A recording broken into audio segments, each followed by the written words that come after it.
Good morning 10th class. बेटे हम अपना कोऑर्डिनेशन का जो चैप्टर चल रहा था उसी को कंटिन्यू करेंगे आज। तो देखो बेटे, ये पिछली वीडियो के अंदर आपने देखा कि कोऑर्डिनेशन क्या है।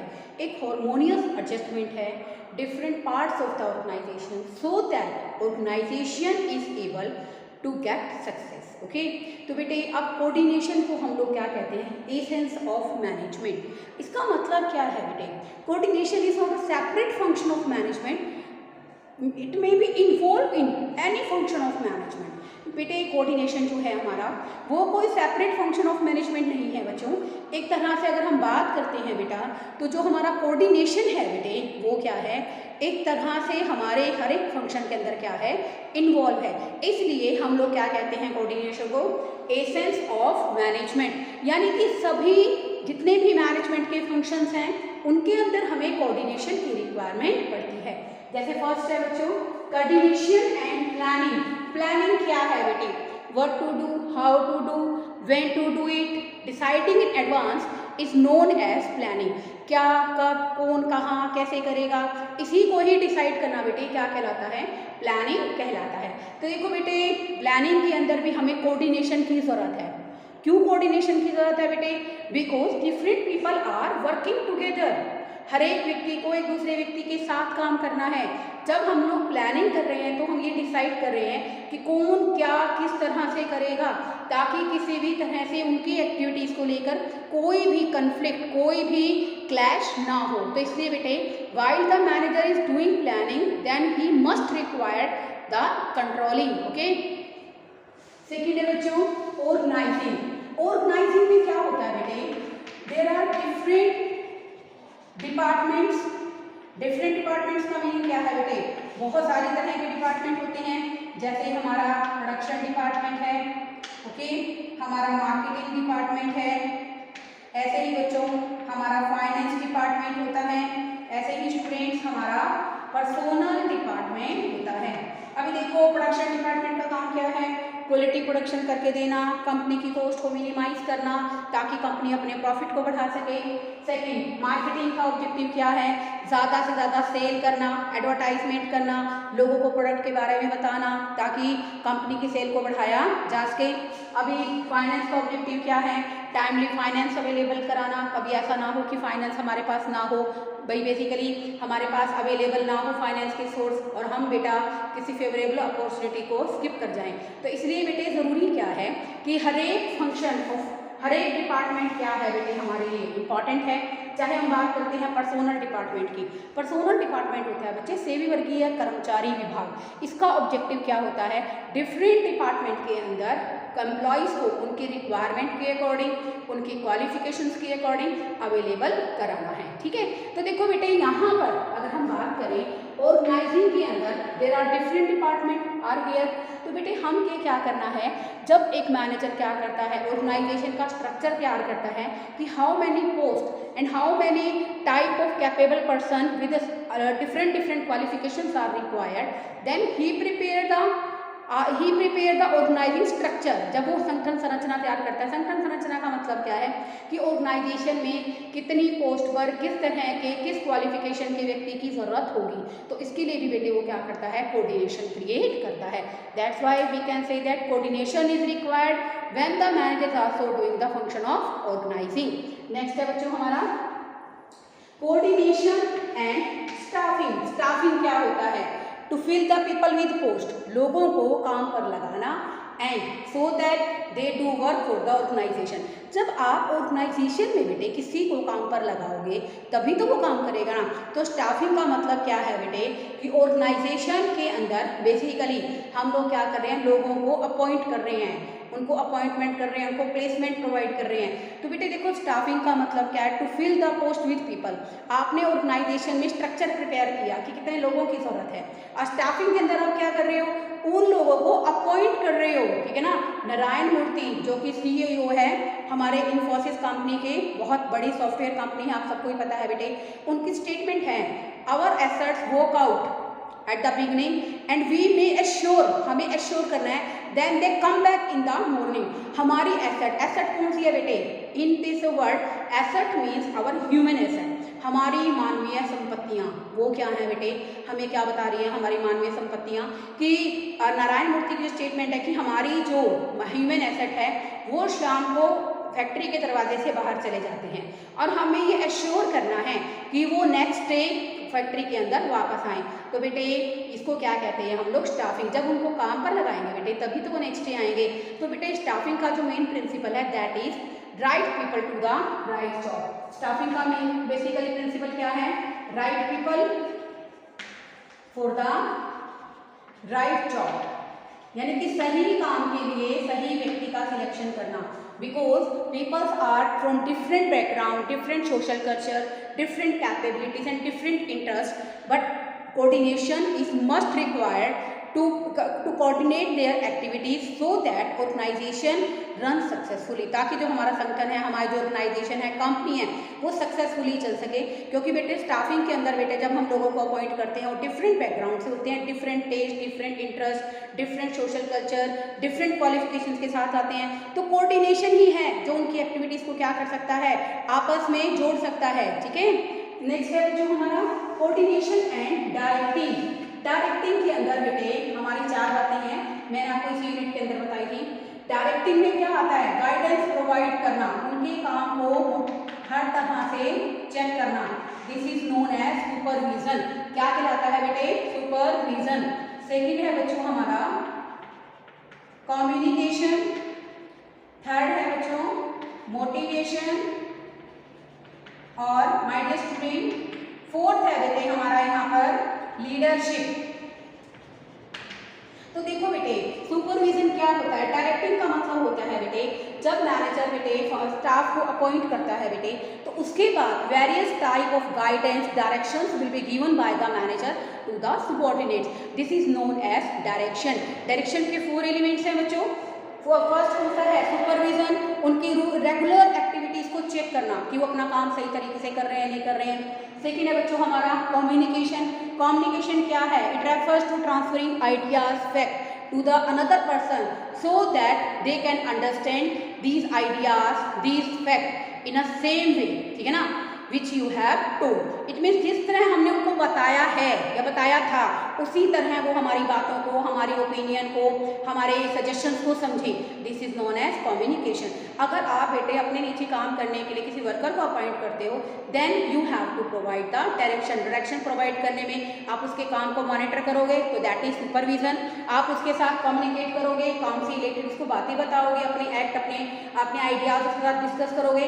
This is the communication. Motivation क्या है, इंस्पायर करना है। ठीक है ना, मोटिवेशन क्या है, इंस्पायर करना है ताकि वो कंपनी के काम को बहुत अच्छे तरीके से कर सके। देखो बेटे motivation is a internal feeling. जब तक एम्प्लॉय के मन में मोटिवेशन नहीं आएगी, इंटरनल फीलिंग नहीं आएगी काम करने की, तब तक वो अपने काम को बेहतर तरीके से नहीं कर पाएगा। एंड लास्ट है बच्चों यहाँ पर लीडरशिप। मैनेजर बेटे एक तरह से क्या होता है, लीडर ही होता है। वो अपने नीचे काम करने वाले जितने भी सबऑर्डिनेट्स हैं उनको हर तरह से एज ए टीम लीडर काम करता है और उनको एक टीम के रूप में उसे काम देता है। जब बेटे ऑर्गेनाइजेशन में हमें डायरेक्शन प्रोवाइड करना हो then the activities of the manager and subordinate must be coordinate to the each other. That's why coordination is required when the managers provide guidance to the subordinates.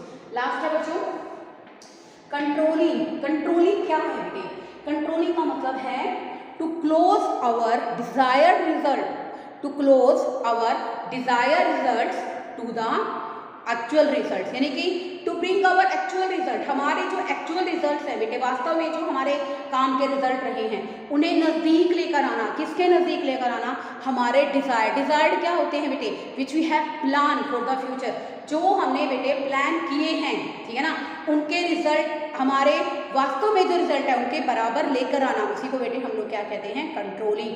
Controlling is the process in which we bring the actual result closer to the desired result. Then deviations are find out. Deviations क्या होता है, difference. जैसे अब आपके लिए बात करती हूँ, आप सोचते हैं कि हमारे 95 और उससे ज़्यादा नंबर आए, दैट इज डिजायर्ड। अब डिपेंड करता है आपकी मेहनत पे, 95 की जगह 98 भी आ सकते हैं और 95 की जगह 85 भी आ सकते हैं। That depends on your hard work. Okay, तो बेटे मान लो अगर बेसिकली इतने के लिए आप टारगेट रख लें 95 का और आपके मार्क्स बेटे 80% रहते हैं, तो इट मीन्स 80% इज एक्चुअल और 95 इज अ स्टैंडर्ड। तो बेटे हम लोग क्या कोशिश करते हैं कंट्रोलिंग में, बेटे papers are also the part of controlling. जैसे आपके सितंबर में दिसंबर में एग्जाम्स लेते हैं, ये क्यों लेते हैं, ताकि फाइनल रिजल्ट तक पहुँचने तक आपको अपनी कमियाँ पता चल जाए और आप उन कमियों को, उन डिफ्रेंशिएशंस को, उन डेविएशंस को इम्प्रूव कर सकें और इस तरह से इम्प्रूव करें कि फाइनल रिजल्ट्स में वो रिपीट ना हो। This is also known as controlling.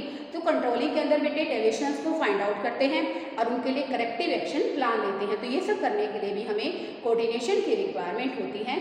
That's why we can say that coordination is the essence of management. It is not a separate function of management, it also involved in every function of management. Okay, अभी बेटे इसी से related एक second topic और last topic है series का, that is importance of coordination. Coordination की जरूरत क्यों है, क्यों इतना महत्वपूर्ण है। फर्स्ट है बेटे साइज ऑफ ऑर्गेनाइजेशन। देखो बेटे पहले ऑर्गेनाइजेशन में काम करने वाले जो वर्कर्स होते थे ना, तो उनकी संख्या बहुत ही कम होती थी, ठीक है ना। देन तो बेटे आपस में ही म्यूचुअल अंडरस्टैंडिंग से काम चल जाता था। But now it is organisation size becomes bigger and bigger, then more and more workers are doing work in a single place with different background and with different interests. That's why it's necessary to coordinate their activities in a same way then the company is able to achieve their targets. इसका मतलब क्या है बेटे कि basically जैसे जैसे organisation की size बढ़ रहा है वैसे वैसे बेटे नंबर ऑर्गेनाइजेशन के साइज बढ़ने का मीनिंग क्या है बच्चे, ऑर्गेनाइजेशन के अंदर काम करने वाले जो बेसिकली वर्कर्स हैं उनकी जो संख्या है वो बढ़ती जा रही है। जितने ज़्यादा लोग ऑर्गेनाइजेशन में काम करेंगे उतना ही ज़्यादा हमें कोऑर्डिनेशन की रिक्वायरमेंट क्या होगी, ज़्यादा होगी। तो बेटे ऑर्गेनाइजेशन का साइज बढ़ने से कोऑर्डिनेशन की रिक्वायरमेंट बढ़ जाती है। When a single person is doing all the work then no coordination is required. जब एक अकेला व्यक्ति काम कर रहा है तो उसको तो कोऑर्डिनेशन की जरूरत ही नहीं है, ठीक है ना, क्योंकि वो तो सारा काम खुद करेगा, उसको किसी के साथ कोई तालमेल बिठाने की जरूरत नहीं है।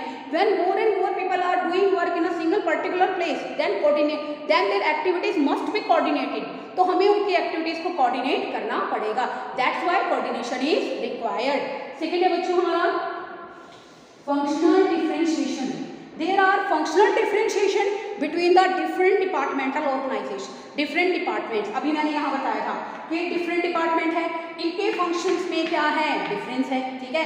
प्रोडक्शन को क्वालिटी प्रोडक्शन करके देना है, कॉस्ट कम करनी है, मार्केटिंग को सेल्स को मैक्सिमाइज करना है और फाइनेंस को फाइनेंस अवेलेबल कराना है और पर्सोनल को टाइमली क्या करना है, रिक्वायरमेंट के अकॉर्डिंग एम्प्लॉयज को अवेलेबल कराना है। There is a functional differentiation of every departmental manager so that there may be the possibility of clash between the different departmental managers. तो देखो बेटे यहाँ पर जब एक ही ऑर्गेनाइजेशन में डिफरेंट डिपार्टमेंट काम कर रहे हैं और नो डाउट उनके जो फंक्शंस हैं वो एक दूसरे से बिल्कुल डिफरेंट है, तो कई बार बेटे ना चाहते हुए ऑर्गेनाइजेशन में जो मैनेजर्स हैं उनके बीच में कंफ्लिक्ट शुरू हो जाता है। जब उनके बीच में संघर्ष, इस तरह का झगड़ा शुरू होता है तो बेटे उसको खत्म करने का एक ही तरीका है, दैट इज कोऑर्डिनेशन। अगर आप कोऑर्डिनेशन स्टैब्लिश करोगे डिफरेंट डिपार्टमेंट में तो कंपनी क्या कर पाएगी। जैसे मार्केटिंग मैनेजर है बेटे, उसका ऑब्जेक्टिव क्या है, सेल को मैक्सिमाइज करना, बट सेल्स को मैक्सिमाइज कब करेंगे, जब प्रोडक्शन डिपार्टमेंट टाइमली हमें ऑर्डर क्या करेगा, कंप्लीट करके देगा।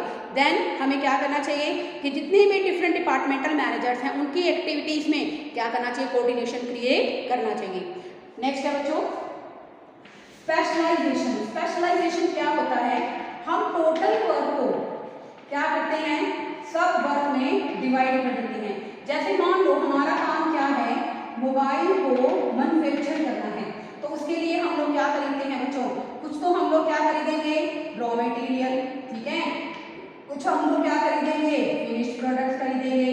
उसके बाद हमें क्या करना है, कुछ other type of activities such like research and development activities करनी होंगी। तो बेटा ये पूरा जो काम है हमने इसको सब पार्ट्स में क्या कर दिया, डिवाइड कर दिया और सब पार्ट्स में डिवाइड करके एक पर्टिकुलर पर्सन को असाइन कर दिया। When a person doing a single single task again and again, then he और she become specialise in his work. तो बेटे कंपनी को इसे स्पेशलाइजेशन के बेनिफिट मिलते हैं। तो देखो बेटे यहाँ पर कंपनी क्या करती है, बेसिकली कोऑर्डिनेशन की जरूरत क्यों पड़ी हमें, क्योंकि जब स्पेशलाइज्ड एक्टिविटी है हमें पता चल गया कि एक एम्प्लॉय के अंदर कितनी कैपेबिलिटीज़ हैं, वो अपने काम को कितने अच्छे तरीके से कर पा रहे हैं। तो बेटे कोऑर्डिनेशन करेंगे एक्टिविटीज़ के अंदर, तभी तो हमें बेनिफिट्स ऑफ स्पेशलाइजेशन मिलेंगे। अगर हम एक एम्प्लॉयज़ को कभी कोई काम दे रहे हैं, कभी कोई काम दे रहे हैं, उसकी एबिलिटी, उसकी टास्क, उसके इंटरेस्ट को इग्नोर करके बेटा उसकी एक्टिविटीज़ को बिना जाने, तो वो अपने काम को बेहतर तरीके से नहीं कर पाएगा। तो इसके लिए जरूरी क्या है, अगर company, if the company wants to obtain the benefits of specialization, then coordination is must required. And last है बच्चों हमारा interdependence of different processes। देखो बेटे ऑर्गेनाइजेशन में हर एक प्रोसेस क्या करती है, एक दूसरे पर डिपेंड करती है। हम लोग इसलिए बेटा कोऑर्डिनेशन की इंपॉर्टेंस हमारी ऑर्गेनाइजेशन में और भी ज़्यादा बढ़ जाती है, क्योंकि बेटे जैसे प्रोडक्शन डिपार्टमेंट की एक्टिविटीज़ हैं, बहुत अच्छा प्रोडक्शन किया, सब कुछ किया, लेकिन मार्केटिंग डिपार्टमेंट के जो एडवर्टाइजमेंट के एफर्ट्स हैं वो इतने बेहतर नहीं रहे। तो बेटा इसके कारण भी कंपनी अपने टारगेट्स को अचीव करने में सक्सेस नहीं हो पाएगी। तो बेटा जो डिफरेंट प्रोसेसेस हैं, they are also independent on each other, that's why coordination is required for running the organization successfully. Okay बेटे, तो बेटे इस वीडियो के बाद से हमारा जो कॉन्सेप्ट था कोऑर्डिनेशन का फर्स्ट यूनिट कंप्लीट हो गई है। आई होप आपको बहुत अच्छे से समझ में आ रहा होगा। If you have any problem then you can ask me. Okay, thank you students.